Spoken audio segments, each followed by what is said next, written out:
বন্ধুরা খুব সহজে বাড়িতেই বানিয়ে নিন দারুণ স্বাদের ছানার জিলিপি মাত্র কয়েকটি উপকরণ দিয়ে।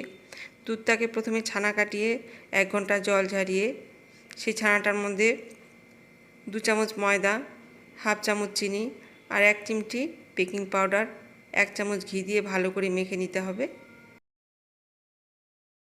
আর ছানা থেকে ছোট ছোট লেচি কেটে নিতে হবে।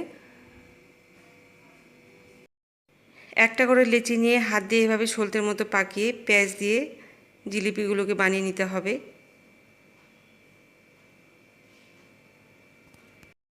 এক বাটি চিনি আর 1 বাটি জল দিয়ে শিরাটাকে বানিয়ে নিলাম। দিয়ে দিলাম 2টো সাদা এলাচ আর সামান্য কেশর।